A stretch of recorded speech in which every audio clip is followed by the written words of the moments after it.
Bergenerasi masyarakat adat suku Duano di pesisir timur Jambi menggantungkan hidup dari melaut. Suku Duano mengeluh laut tak lagi ramah. Hasil tangkapan ikan jauh berkurang. Di tengah perjuangan mereka menghadapi cuaca yang semakin ekstrim.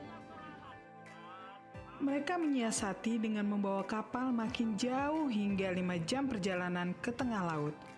Namun, nyawa taruhannya di saat musim barat ketika gelombang tinggi.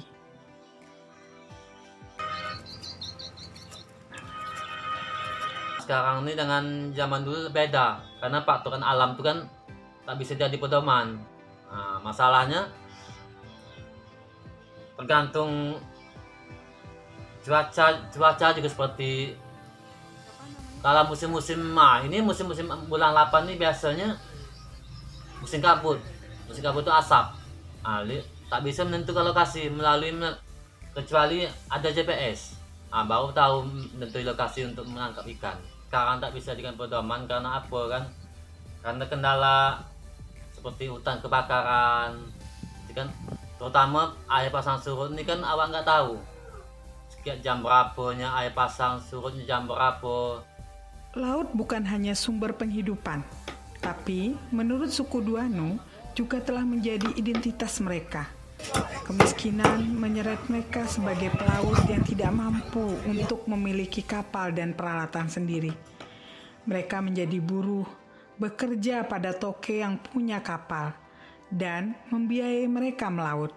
Semua hasil tangkapan biasanya diserahkan ke toke dan dibagi sesuai dengan kesepakatan awal. Hidup mereka tidak bisa dipisahkan dengan laut. Sejak mentari belum terbit hingga terbenam di laut setiap harinya. Akan tetapi tak ada yang berubah. Mereka tetap saja hanya mampu memenuhi kebutuhan pokok. Kondisi alam yang berubah, pasang surut yang ekstrim juga tidak bisa diprediksi, berpengaruh juga pada tradisi menyumbun. Akar masalah menyumbun itu di samping tradisi itu memanglah mencari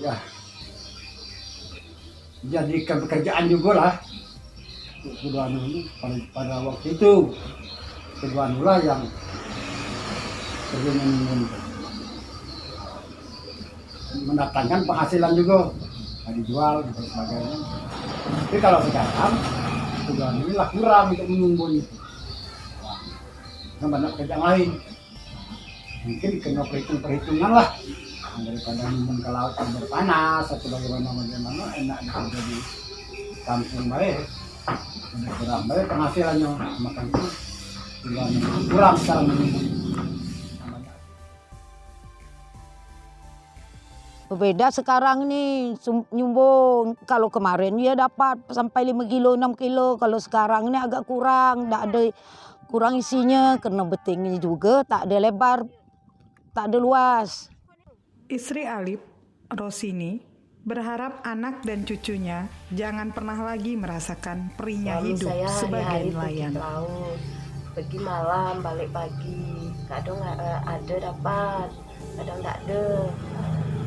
Tuh pengennya anak tuh nak sekolah tuh macam mana, nak sekolah tinggi.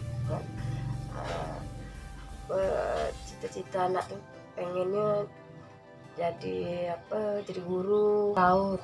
Tuh tiba-tiba tuh angin turun, tak ada berbalik.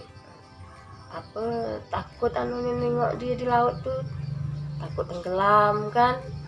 Kalau tak balik tuh kita berdoa lah di rumah supaya dia selamat. Dalam roadmap mitigasi dan adaptasi subsiden tanah di dataran rendah pesisir Jambi, ada seluas 173.910 hektar lahan gambut yang terindikasi mengalami subsiden. Oleh karena itu, lahan gambut yang berada di pesisir pantai tentunya tidak akan pernah luput dari dampak perubahan iklim yang terjadi. Sebagai contoh, dengan adanya kenaikan muka air laut, atau pasang surut yang ekstrim dan juga banjir rob akibat adanya perubahan iklim tersebut, tentunya dapat mempercepat terjadinya pengikisan ataupun abrasi di wilayah pesisir.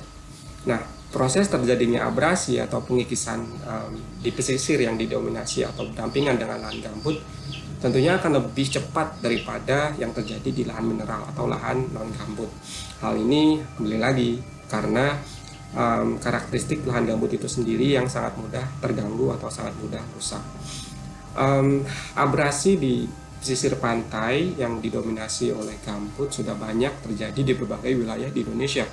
Sebagai contoh, di Pulau Bengkalis, di Provinsi Riau. Mampukah nelayan suku Duanu bertahan, atau kisah-kisah kemegahan mereka sebagai pelaut hanya akan jadi dongeng bagi anak cucunya?